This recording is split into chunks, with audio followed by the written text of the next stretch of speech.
सुबह के 9 बजे थे और आदित्य बहुत ही जल्दी कर रहा था अपने कॉलेज जाने की, क्योंकि आज उसे एडमिशन लेना था। आदित्य का कॉलेज मनाली से लगभग 30-35 किलोमीटर दूर था। मनाली की सुंदर हरी भरी वादियों और हरे जंगलों के बीच था। कॉलेज में आज बहुत ही भीड़ थी, लाइन पर लाइन लगी हुई थी। पर आदित्य बड़ी चैन की सांस लेते हुए बाहर आ गया, क्योंकि उसका एडमिशन हो गया था। फिर उसने सारा कॉलेज घूमा। सब कुछ आदित्य को बड़ा अच्छा लग रहा था, सिवाय एक चीज के, कॉलेज के पीछे एक विशाल अजीबोगरीब पेड़ के। फिर उसने इसे अनदेखा किया और घर चला गया। एक हफ्ते के बाद उसकी बीएससी की क्लास शुरू होने वाली थी।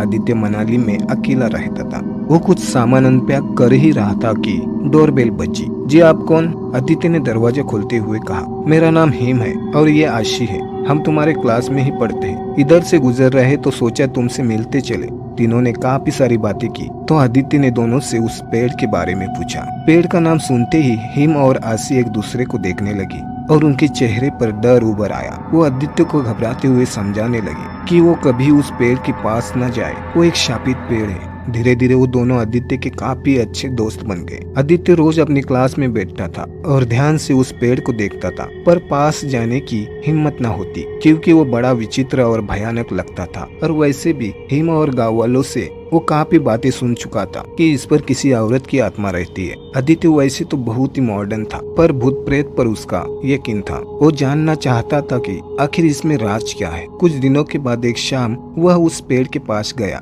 और उसके चारों ओर देखने लगा। कुछ देर तक जब वहाँ कोई दिखाई नहीं दिया तो उसने वहाँ कई आवाजें लगाई। कौन रहता है यहाँ? इस पेड़ पर कोई अगर रहता है तो वो सामने आता क्यों नहीं है? फिर वो चुप हो गया और बोला, अरे कोई नहीं है, बस ऐसे ही कहानियां बनाई गई है। ये कहकर वो पेड़ के पास बैठ गया।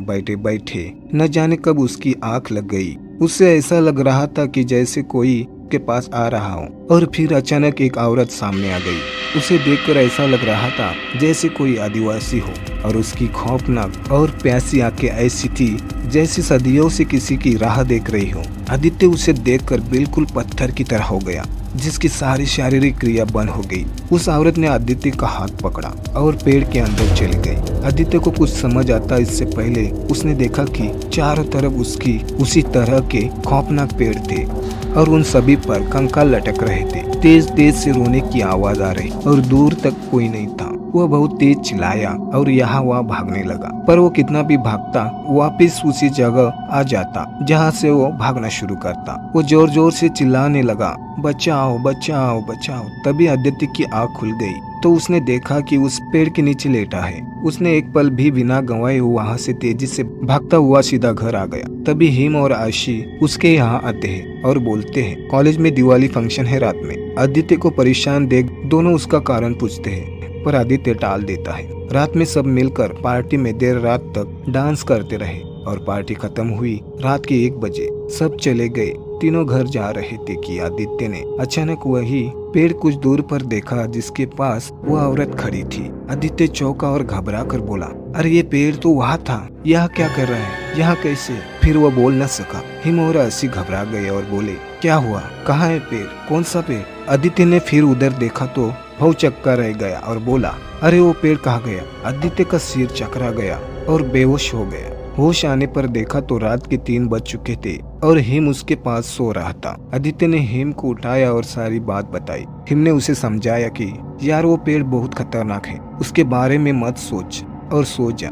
मैंने गांव वालों से बहुत डरावनी कहानियां सुनी है उसके बारे में। चल मैं यही हूँ तेरे पास सो रहा हूँ। फिर दोनों सो गए, लेकिन सपने में तो फिर वही आदित्य पेड़ के पास पहुंच गया जहाँ वो औरत गहनों से लदी हुई खुशी से नाच रही थी। उनकी चारों ओर खून ही खून था, जिसे वो बार बार अपने जिस्म पे लगाती। जैसे आदित्य वहाँ पहुंचा, वो औरत बोली, चला जा यहाँ से, और जिंदगी से प्यार करता है तो इस पेड़ के पास मत आया कर और इसका राज ही रहने दे, वरना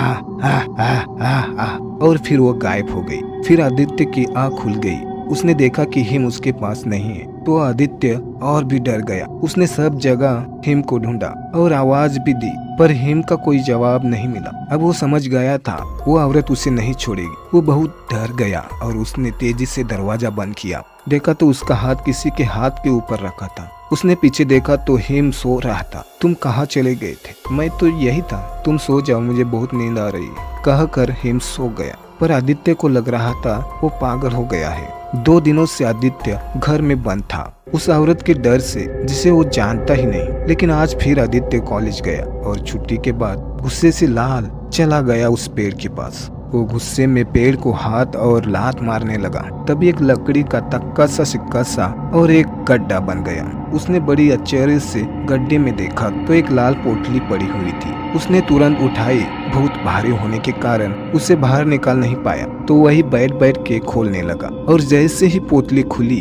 वो बिल्कुल हक्का बक्का रह गया। उसमें सोने चांदी के बहुत पुराने गहने रखे थे जो आज भी उतने ही चमक रहे थे। उसने उस गहनों को घर ले जाने के लिए जैसे हाथ लगाया तुरंत वह आग की तरह लाल हो गए। आसमान लाल हो गया और तेज आंधी सी आने लगी। वो पेड़ जो बिल्कुल सूखा था उसमें से खून की धारा बहने लगी। फिर वहाँ पर वही औरत गहनों से लदी हुई आ गई। उसने आदित्य से कहा, मैंने तुझे मना किया था ना, पर तू नहीं माना।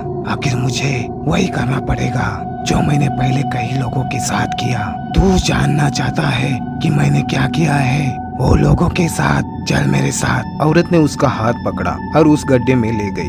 वहाँ आदित्य ने देखा कि हर तरह कंकाल खून और मांस से लोथड़े हुए पड़े थे। इधर उधर लाशें बिखरी पड़ी है जिसके ऊपर सांप कीड़े मकोड़े रेंग रहे थे। वो हंसने लगी और बोली, ये सब मेरी तरह थे जो मेरा भेद जानना चाहते थे, पर मैंने इन्हें मारा नहीं। मैंने इन सब के साथ सुहाग रात मनाई। इससे मेरा सौंदर्य निकलता है और फिर सबका खून पिया जिससे मैं और भी ताकतवर होती हूँ। और फिर मैं इनके खून में नहाती हूँ जिससे मेरे गहने और भी चमकदार हो जाते हैं। हा हा हा हा। उस औरत की बातें और हंसी सुन के आदित्य ठंडा पड़ गया। उसे नहीं समझ आ रहा था कि वो क्या करे। उसने यहाँ से भागने के लिए जैसे कदम बढ़ाया तो वो औरत फिर बोल पड़ी, कहाँ जा रहा है? देख मैंने हमारी सुहाग रात के लिए कितनी अच्छी से सजाई है।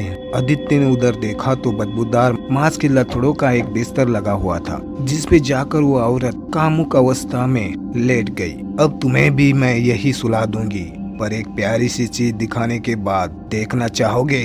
उधर देखो।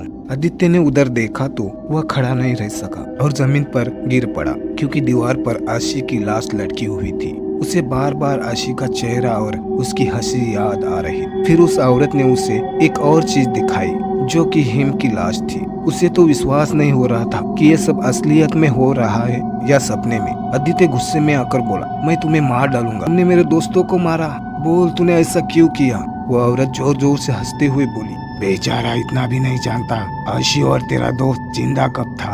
अरे बेवकूफ, उसे तो मैंने तेरे यहाँ आने के 20 साल पहले ही मार दिया था, पर उनकी आत्माओं को मैं मार नहीं पाई क्योंकि उन्होंने शादी करके सुहाग रात मना ली थी और मैंने सिर्फ कुंवारे लड़कों को अपना शिकार बनाती हूँ जो मेरी प्यास बुझाते हैं। तेरे दोस्तों ने इस पेड़ के पास आने के लिए मना किया था ना, वो उनकी आत्माएं थी, लेकिन तुझे मैं कैसे जाने देती?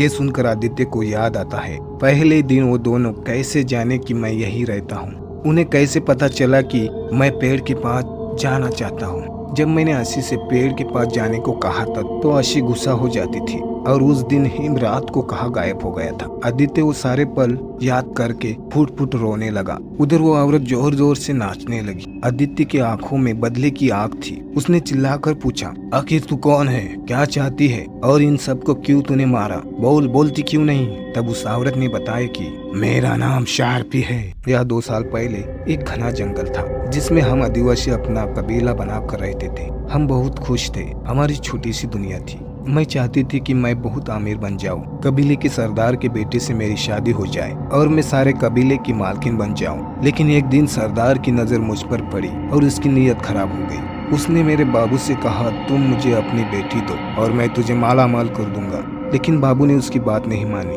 और बादल से मेरी उसी दिन शादी करा दी, जो मुझे बचपन से प्यार करता था। सब खुश थे सिवाय मेरे, क्योंकि मेरा सपना टूट रहा था। उस रात में फूलों के सेज पे लेटी बादल का इंतजार कर रही। बादल ने आकर मुझे अपनी बाहों में भर लिया।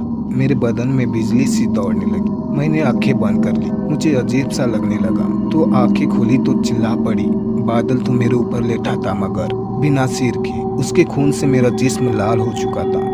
मैंने उसकी लाश को जोर से फेंक दिया और सामने खड़े सरदार से बोली, उसने धोखा क्यों दिया? शर्त ये थी कि वो बादल को सुहागरात के बाद मारेगा, लेकिन सरदार ने उससे पहले मार दिया और बोला तू सिर्फ मेरी है और सबसे पहली सुहागरात मुझसे ही मनवाओगी। मैंने शर्त के अनुसार अपने गहने मांगे तो लेकर सरदार ने गहनों की पोतली बादल के खून में फेंक दी और जाकर बिस्तर पे लेट गया। जैसे मैंने गहने देखे मेरी आंखें चमक गई और मुझे लगा कि मेरी जिंदगी मिल गई। मैंने खून में रंगे गहने उठाकर बड़े प्यार से पहनने लगी और पहनकर राजा के भाव में सो गई।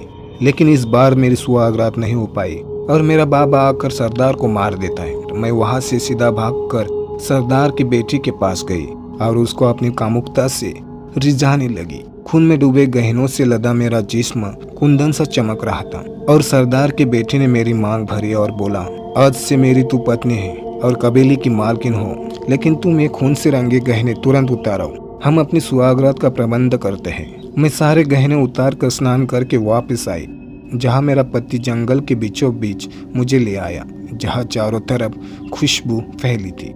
उस दिन मैं सबसे ज्यादा खुश थी। सबसे पुराने और खुशबूदार फूल वाले पेड़ के पास लाया और बोला, अंदर चलो, इस विशाल पेड़ में गुफा है, उसी में मैं तुम्हें अपनी रानी बनाऊंगा। और उस रात मेरी प्यास बुझी। मैं कबीले की रानी बन गई और उन गहनों की मालकिन। लेकिन सुहाग रात गुजरते ही रात के तीसरे पहर में वो उठा और जाने लगा। मैंने पूछने पर उसने कहा कि मैं जा रहा हूँ, लेकिन तुम यही रहोगी। मैं कुछ समझती उससे पहले उसने गुफा का रास्ता बंद कर दिया और पेड़ में आग लगा दी और बोला, तू किसी की हो नहीं सकती, तूने अपनों को मारा है। अब यही तड़प मेरी आत्मा इस पेड़ में कैद है, गहनों के मोह में पड़ गई, तुझे कभी मुक्ति नहीं मिलेगी। मैं जलती रही, चिल्लाती रही, लेकिन वो चला गया। पर देख, मेरी काली शक्तियों ने मुझे जीवित कर दिया। अब मैं बहुत शक्तिशाली बन गई हूँ। उस दिन के बाद मैंने पूरे गांव को ऐसे ही तड़पा तड़पा के मार डाला। ये कहकर डायन गायब हो गई। आदित्य ने हिम और आशी की लाश को एक साथ रखा और रोने लगा। उसके आंखों से बदले की आग निकल रही। अपने आंसू पोंछते हुए बोला, तुमने तो कोई रिश्ता न होते हुए भी साथ निभाते हुए मुझे आगाह किया कि तुम मत जाओ उस पेड़ के पास। मुझे माफ करना दोस्त, तुम लोगों की कुर्बानी बेकार नहीं जाने दूंगा। मैं उसको मार डालूंगा। अचानक वहाँ तेजी से रोशनी हुई और राशि और हिम की आत्मा आ गई। आदित्य रोते हुए बोला, मेरे दोस्त तुम लोग कहाँ चले गए मुझे अकेला छोड़कर? हिम और राशि ने उसे कहा कि ये वक्त रोने का नहीं, दिमाग से काम लेने का है। हम तो मर चुके हैं, पर हम तुमको यहाँ से बाहर निकालना चाहते हैं। हम तुम्हें रास्ता दिखाएंगे और तुम यहाँ से निकल जाओ, क्योंकि इसे मारना बहुत मुश्किल है। फिर उन्होंने उसे रास्ता बताया और कहा कि जब तुम कभी जरूरत हो तो रात के दूसरे पहर में याद कर लेना, हम आ जाएंगे, क्योंकि दूसरा पहर खत्म होते ही हमारी शक्तियां नष्ट हो जाती है। फिर हिम और आशी गायब हो गए। आदित्य तुरंत बाहर जाने के लिए भागा, पर उसके दिल से पुकार आई, जो लोग तुझे जानते भी नहीं वो तुझे बचा रहे, जिन्हें तू जानता है अपना दोस्त मानता है, लिए बिना तू जा रहा है। वो तुरंत चिल्लाने लगा, शार्पी तू कहाँ है? सामने आ डायन। शार्पी तुरंत आ गई और उसे जंजीरों से जकड़ दिया। उसे मारने के लिए पहले उसने उस पर कई वार किए। फिर वहाँ की रात के तीसरे पहर में मैं रानी बन जाती हूँ।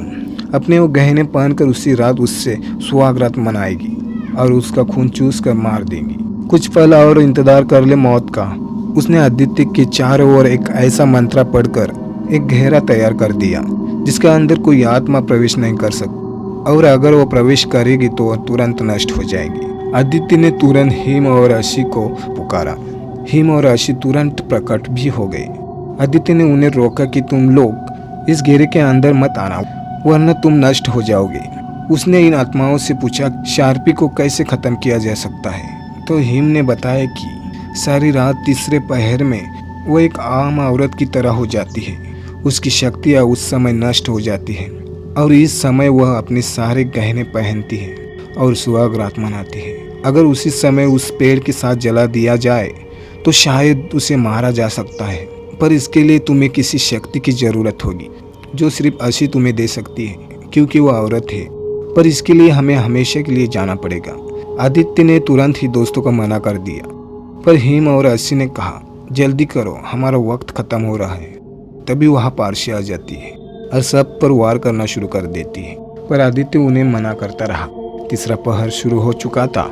हिम और अश्विन ने जैसे दोनों के घेरे के अंदर कदम रखा तो दोनों एक ही में मिल गए और वहाँ पर इतनी तेज रोशनी हुई कि कुछ भी देखना मुश्किल हो गया। फिर एक रोशनी की धार जैसी आदित्य के शरीर में प्रवेश कर गई और तुरंत आग बुझ गई। तभी शार्पी बौखला कर आदित्य के पास जाकर उसे मारने लगी। अब शार्पी कुछ देर के लिए दायन से साधारण स्त्री बन गई थी कि अब वो कमजोर पड़ गई है। उसने जल्दी से गहने पहने और आदित्य को सेज पे ले जाने लगी, लेकिन अब आदित्य के अंदर हिम और काशी शक्तियों के रूप में समा चुकी थी और बहुत चिल्लाने लगी और हाथ पैर पटकने लगी।